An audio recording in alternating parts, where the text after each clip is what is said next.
Today we are going to take a West Montgomery phrase and number one, identify the targets and extract a framework, and number two, reconstruct variations by swapping the approaches, the rhythm, and even transpose the contour of the original framework. Bottom line, if you can learn to hear and understand the function of the approaches versus the targets, you can derive various bebop style lines of your own from this phrase alone. Let's hear it.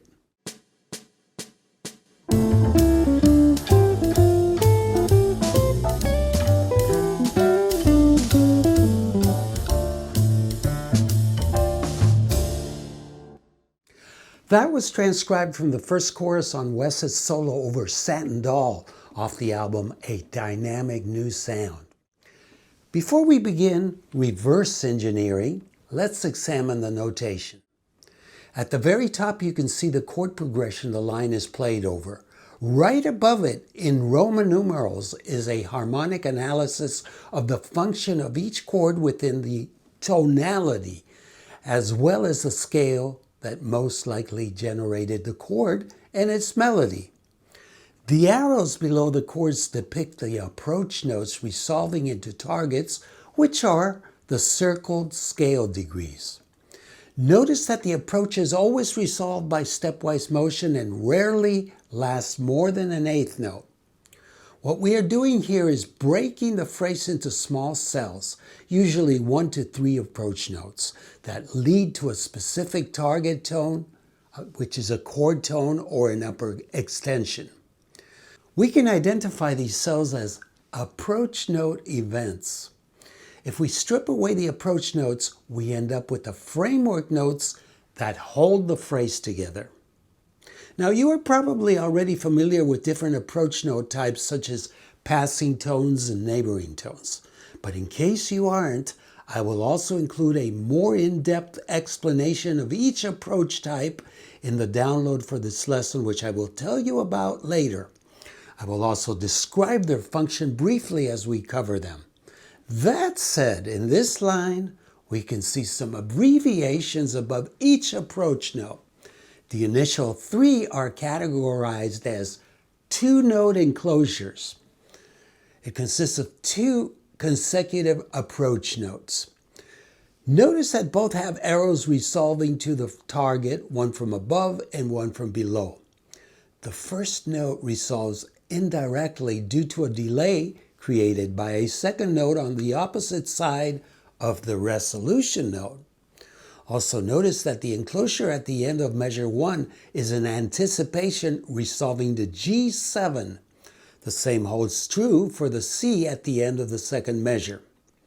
As you know, C is the 4th degree of the current G7 and would normally clash with the chord, but here instead it is acting as an anticipation resolving to the upcoming 9th of C major 7. In measure 3, we have an unprepared approach. And these are diatonic or chromatic notes that are preceded by a rest or a leap of a third or more, as you can see here by its distance from the previous note, which is a 7. Right after, we have a chromatic passing tone from 5 to 3. By the way, let me clarify that in this context, when we say chromatic, it denotes that it is not diatonic to the current scale.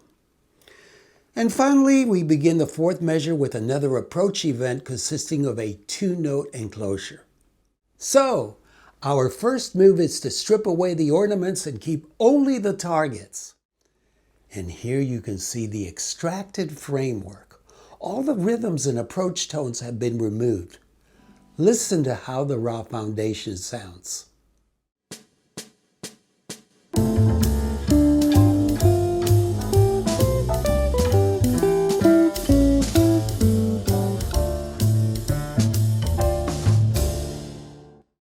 Now we are going to reconstruct it 6 different ways by changing what's flexible while keeping track of what is structural.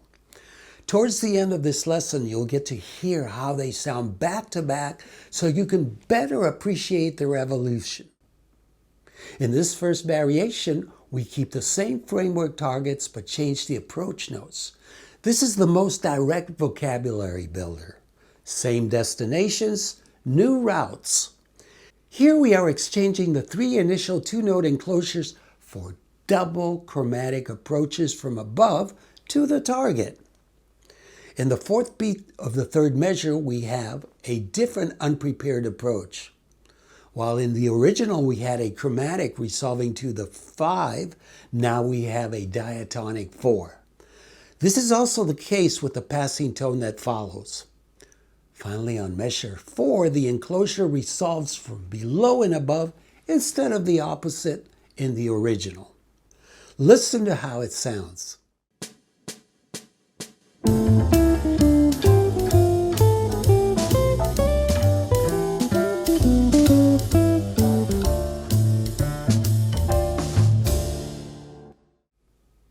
Next, we flip it. We keep the approach behavior as in the original, but we change the targets diatonically, so the framework shifts.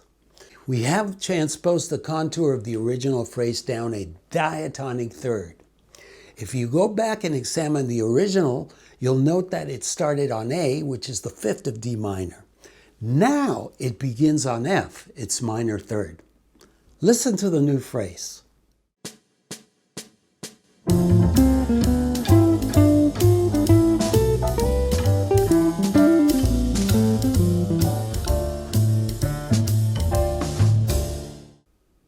Now we keep the original targets again, but we change 2 things, the approach notes and the rhythm. Rhythm, as you know, is a huge part of what drives a line. So this starts sounding like a brand new one. Listen.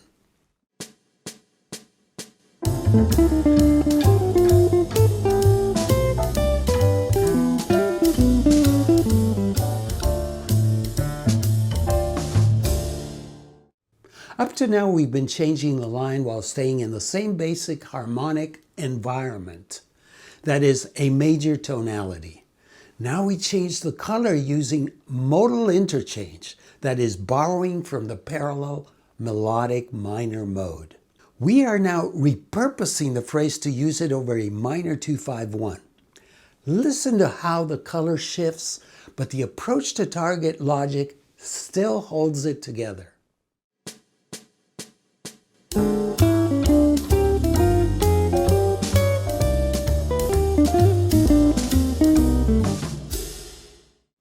Same minor modal interchange color, but now we change the rhythm too. Listen to how it no longer sounds like just a variation, but actually has new vocabulary, yet it retains that bebop feel.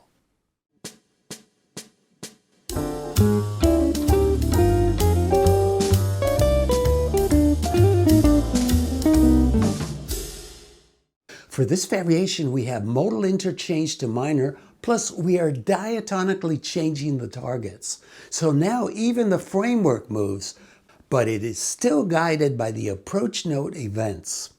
It's a totally new line though. Listen.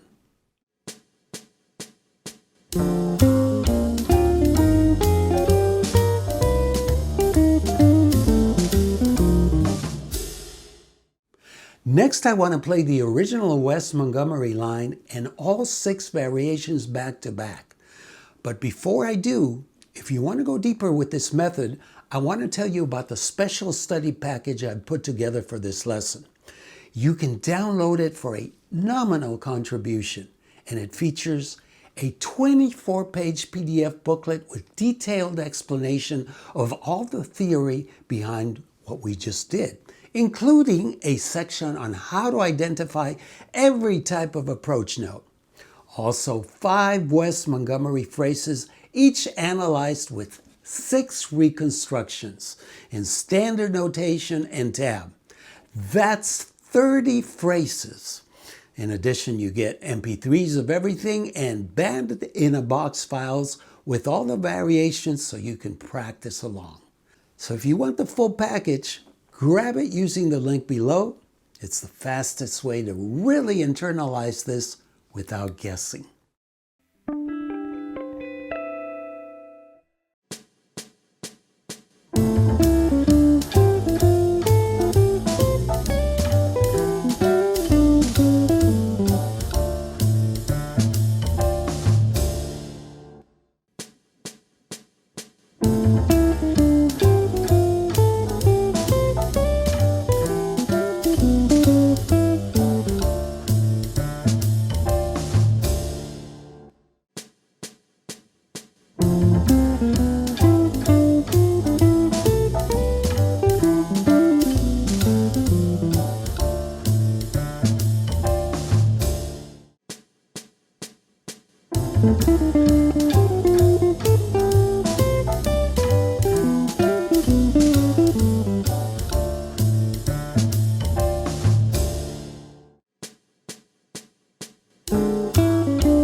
As usual, I appreciate your likes and comments, as well as welcome your questions.